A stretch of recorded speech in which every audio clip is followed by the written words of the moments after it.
Hi everybody, I am Kayla. I'm the founder and Shavasana expert at Aroga Yoga, and today I am making this vlog about a 10-day Vipassana Meditation Retreat that I did a few months ago in Cambodia, in Kampong Cheng. So a little bit about this retreat. It's a 10-day silent retreat. So silent means no speaking, so you can't speak to anybody else at the retreat. The only time that you're allowed to speak is if something is wrong with your accommodation or the food, like something logistical. You can talk to one of the assistant teachers to get support with that, but you're not allowed to talk to the other participants at all. You're not even allowed to nod or smile or gesture at them. You're meant to just draw the energy completely internal. So this also means that you're not allowed to talk to anybody outside of the retreat. So no texting, no emailing, no calling. I actually had to give up my phone and give them my phone that they locked away for the 10 days of the retreat. That was actually the easy part. Also included in the silence is obviously also no computer or TV, so that was also locked away in the safe. But there's no reading, no writing, no listening to music, no nothing, no distractions at all. All you're doing for 10 full days is meditating. So that is the basis of the retreat. I was quite nervous going because I arrived in Cambodia on the evening before I was supposed to get to the retreat, was trying to figure out how I was going to get there the next day. I didn't speak the language. I wasn't really familiar with the country yet. And it's this whole big thing of being completely silent, which I had never done before. I've had a cell phone, or smartphone rather, for I guess about 10 years. And since that time, I've gone a few days on a camping trip or a hike where I didn't have reception for a few days, but I would still always have other people there, or I would have books or music to listen to. I was quite nervous just for 10 days being completely alone with your thoughts. So I went to the Vipassana Meditation Center, and they have these centers all over the world, and wherever you go, it's the same program, which I actually didn't realize till I got there. And I had chosen to go in Cambodia because Cambodia is a Buddhist country, and Vipassana, which is a kind of mindfulness meditation, has its roots in India, but it's a Buddhist practice. So I thought doing it in a Buddhist country would perhaps help deepen my practice and my understanding, but it is actually the exact same program wherever you go in the world with the same head teacher. If you're interested in trying this, you can really do it anywhere in the world. But I chose to do it in Cambodia. I was in Southeast Asia anyways, and the retreat is separated for men and women, which I think is just another way for them to try to have no distractions, to not having to be worried about anything that comes with being with the opposite gender, if that's something that brings up any sort of positive or negative emotions for you. The first day we had our orientation videos, and it was definitely not what I was expecting because I didn't realize that it was all with the same teacher and that he actually has all of his teachings pre-recorded. He's passed on now, but all of his pre-recorded teachings shape this retreat. So we watched our orientation video. There were about 6 of us there, three women, I think there were 7 to start, 3 women and 4 men that were foreigners there that were watching the videos in English, and everyone else was watching in Khmer, the Cambodian language. Told us that for dinner you have 2 light meals, and then for dinner you just have some fruit and some tea. 3 times a day you have a meditation session where you're not meant to leave the room, and if possible you're meant to not even move position, which is quite difficult. And then the rest of the meditation sessions are a bit more flexible. If you need to go out to get some water or use the washroom or move around your position, you can do that. So that was pretty much it. It's quite straightforward. You just sit in meditation for 10 days. And then we did get dinner that night, and I wasn't sure if we were going to get it every night, but we did have a dinner that night, and then the first evening meditation, and we all lined up in order and got assigned our meditation seat with a little card and walked into the hall, and it was really a beautiful big meditation hall, and we all had cushions laid out for us and started the first meditation. Then the next day just jumped right into the schedule. So the wake-up call comes at 4 a.m. And if any of you know me, you'll know that I'm not a morning person. So the first day I slept right through it and woke up about 5:30. So the wake up bell is at 4 a.m. and the first meditation starts at 4:30. So I woke up at 5:30 and just rushed into the hall to catch the last hour of that meditation session. But I was finding it very, very difficult to stay awake in the meditation because I was so tired. Then at 6:30, we go have our breakfast, and the meal is all in silence. So it was definitely for the 10 days I sat next to the same woman. We kind of each had our little place, but we never got to talk until the very last day. So at 6:30 we have our breakfast, and then we have a small break. We also go for a little walk. There was a nice little garden in the property. You could shower. Rest, shower, continue meditating or walking. It's up to you. And then we went to our first at 8 o'clock. The first strong meditation started. This is, as I was saying, the meditation where you're not meant to move or you're not meant to lie down even. But of course, if you really need to, you can. But it was encouraged not to. And then there's, after that meditation, which lasts for 1 hour, there's a 5-minute break. And then you return to the second meditation. And this is just the more relaxed meditation where if you do need to move or leave, you can do that. And that lasts for 2 hours. And then it's already lunchtime, so 11:30 is lunchtime, and that seems very early for me for lunchtime, but technically you've already been awake for 7 hours, and I was always starving when I got to lunch.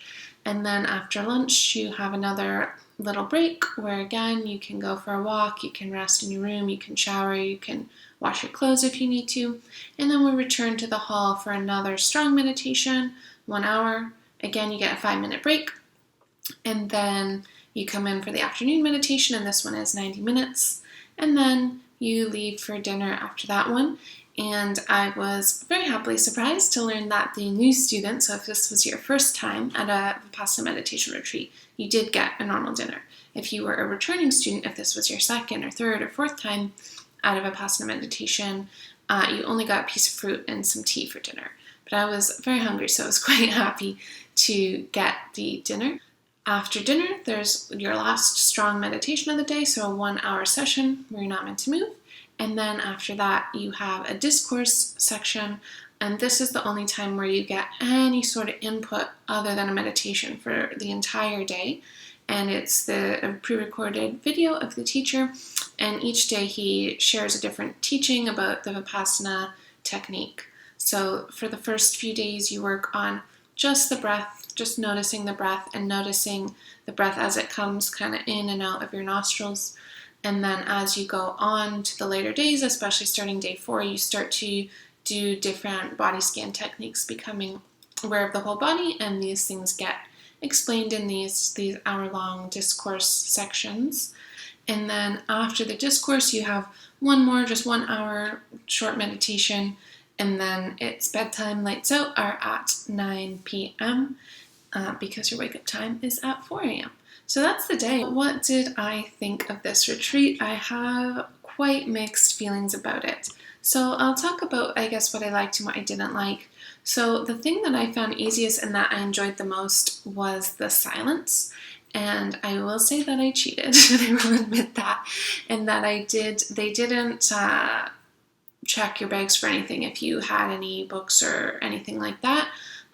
So I had my Kindle, which I didn't, not because I had intended to read, but just because I didn't think about giving it to them to lock away with my phone and with my laptop. I did end up allowing myself a little bit of reading before bed.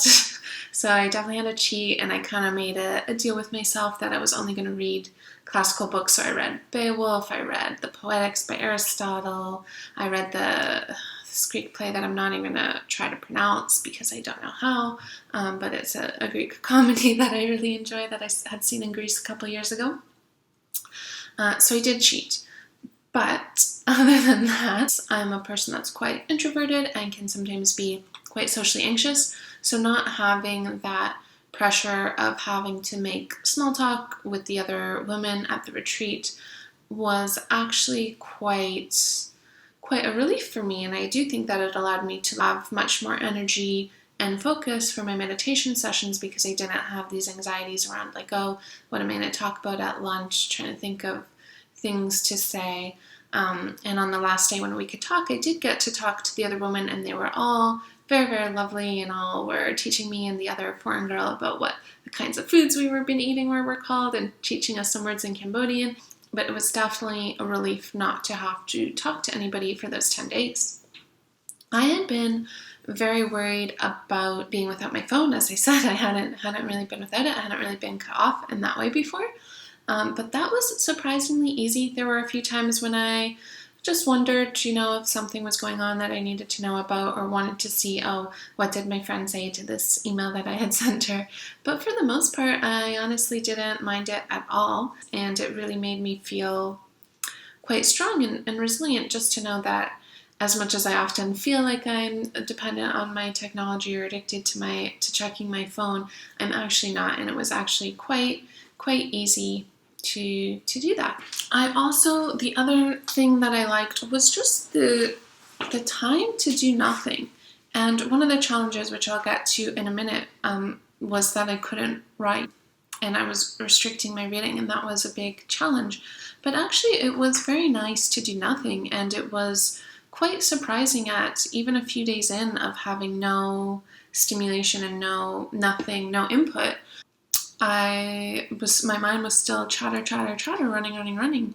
And it made me realize, I think sometimes I fall into the trap. I'm even doing this now. I'll have a bunch of tabs open and I'll say, okay, well, I need to get through all these tabs, but then when I close them, I'm going to be more organized about it. Or, I'll be reading 2 or 3 books at a time, and I'll say, but just when I get through this round, and then I'm only doing one at a time. I often feel like, I'm in this moment, I'm a bit overwhelmed, but this is just temporary, and then I'm going to go back to what I see as my baseline as being less overwhelmed. And it was interesting to see that that's not really true, and that if I allow my brain to run wild, it will always want to do too many things, because even with no stimulation, with no doing nothing, my brain still was going a mile a minute. I had so many ideas of things that I wanted to write. So it was quite interesting to see, and it made me realize that, and rather than thinking, I need to finish this chunk of overwhelm, I need to learn how to accommodate this every day and how to manage this every day, because this is just an ongoing thing. But it did also really allow me to focus on where I want to be putting my time, because I do have a lot of ideas, and there are a lot of things that I want to write and teach and share, and I can't do all of them. And so it made me realize what is really important to me. What do I really want to be putting out into the world? What do I really want to be talking about? So that was a very big positive thing as well. Now for the challenges, which is maybe a much longer thing. So for the first few days, I found it physically very challenging to sit for that long. And if you did need accommodation for whatever reason, they would get you a chair that you could sit in. You could also, I did a few times, drag my cushions back to the wall and lean against the wall, as long as you're not in the strong meditation. So there was adjustments, but it's still a lot of sitting. Back was hurting, my hips were hurting, my knees were hurting. I would try to switch between a cross-legged and on my knees, but there was nothing to be done. The first few days, I just couldn't get my mind to focus for more than a couple minutes at a time. I would get bored.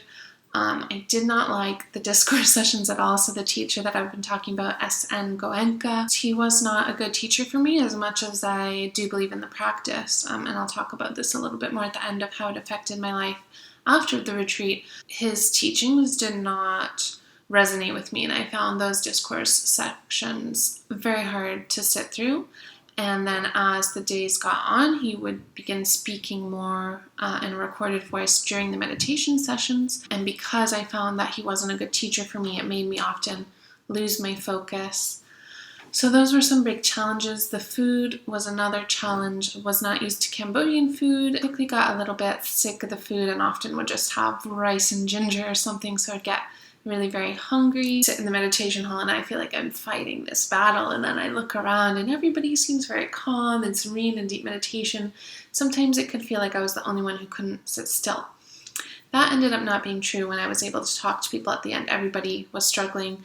And I think how common is that in life, is that you look around and it seems like everything is easy for somebody else or for a lot of other people, and then if you get to know them, you find out that it's not, and everybody has their own battles. So the first 3 days were quite tough, and definitely were spent adapting.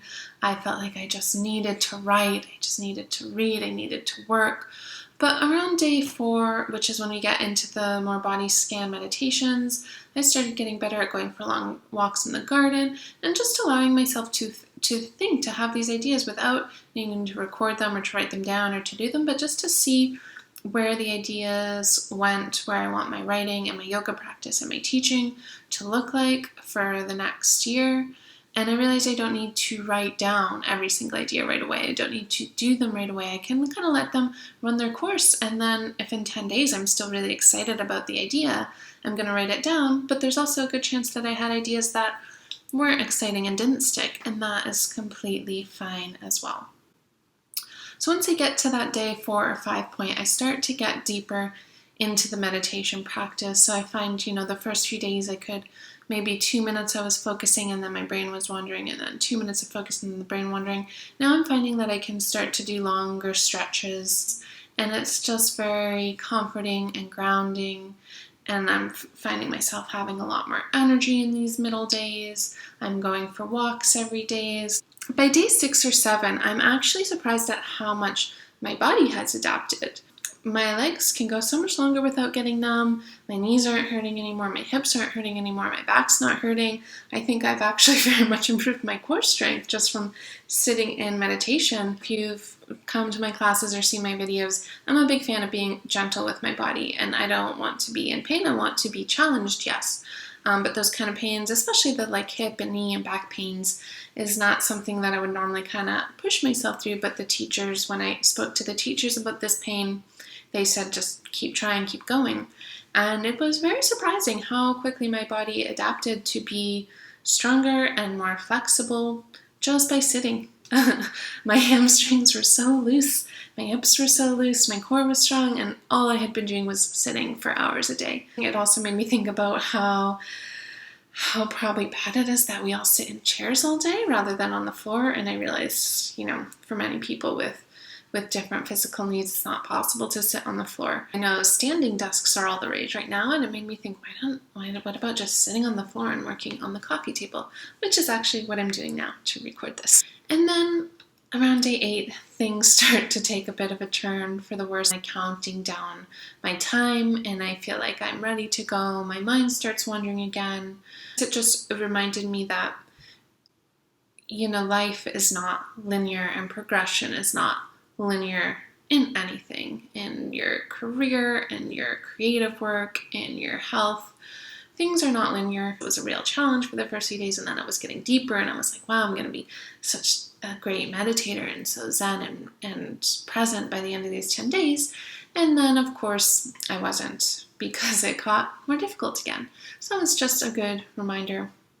Just because I had a good practice one day doesn't really impact what my practice is going to be the next day, but that's okay. That's just the nature of meditation and our brains. And the important thing, I think, is not to be tied to the outcome, not to be tied to having this perfect meditation session, but to actually just be tied to showing up. That's really all we need to do, is just show up.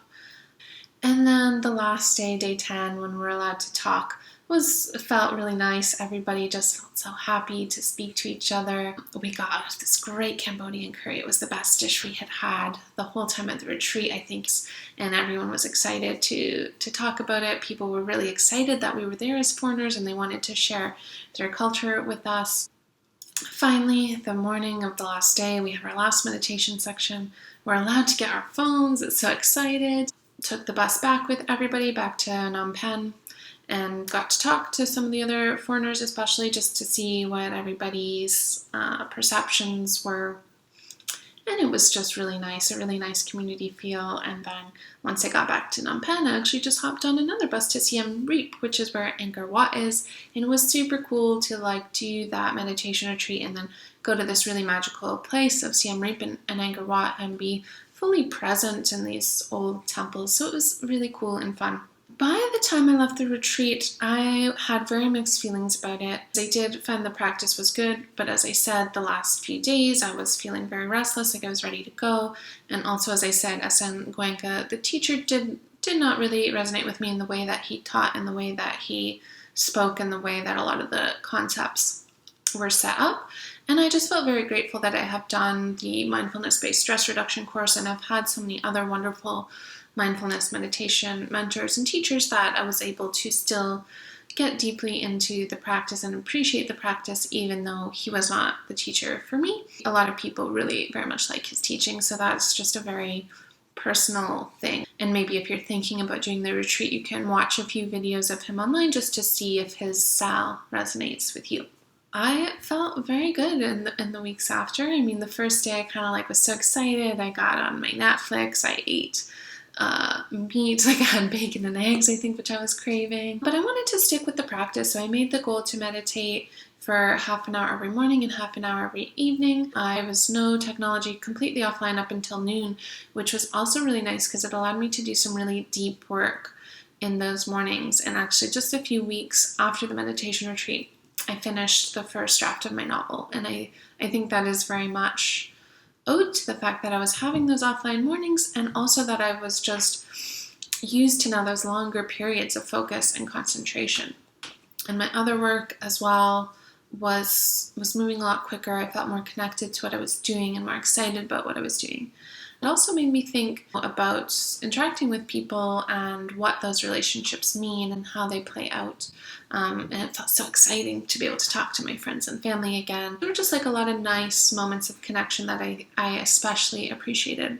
So really my overall thoughts are still mixed. So on the positive, I think that the practice is very powerful, and that I think if you're able to take 10 days to completely cut yourself off and just get deep into the practice, I think that can be very, very beneficial for your life. And I think it was very beneficial for my life. That said, there are a lot of challenges with that retreat, which I've outlined in the post. But the negatives were just that there's a little bit of a cult-like, I guess, feel to the retreat and to the teacher.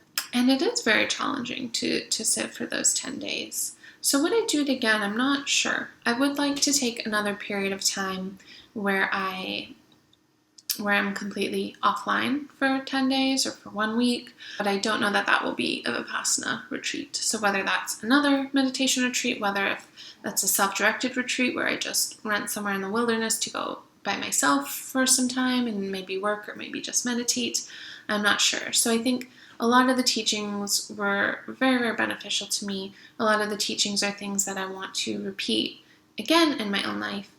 However, my thoughts on Vipassana as an organization are mixed. So if you're interested in doing that, I would just recommend to do more research than I did on it. I had just heard about it from some people, and I found the website and I signed up. So maybe just doing a bit more research on who the teacher is and what the practices are and what's really included in the retreat, to see if you think that it would be good for you. I'm hesitant to tell anyone to definitely do it, or because I am not sure I would do it again, but I also don't want to tell anyone to definitely not do it because I know that these teachings do resonate for a lot of people. And I will probably write within the next few months a little bit more on these ideas and these feelings and what I liked and didn't like, and what were the reasons that I didn't like the teacher, because I do have a lot of thoughts on that. I will write more on that later, but I just wanted to give now kind of a lowdown and outline of what the retreat was and how it went and what it meant for me. I hope this is really helpful if you're interested in meditation, if you're interested in a retreat, or if you just want to think about deepening your practice and maybe spending a little bit more time offline, a little bit more time, maybe carving out a bit more time in the day, even if it's just 15 minutes every morning to just meditate and be inward and not check your phone and not read and not talk to anybody. I think that's a really powerful practice. So I hope that was helpful for you. You can read more about my adventures in this kind of thing on my blog, arogayoga.com. You can subscribe on YouTube. I will maybe make some more vlogs like this and have some yoga videos and meditation videos that I put out. Thank you so much for listening to this.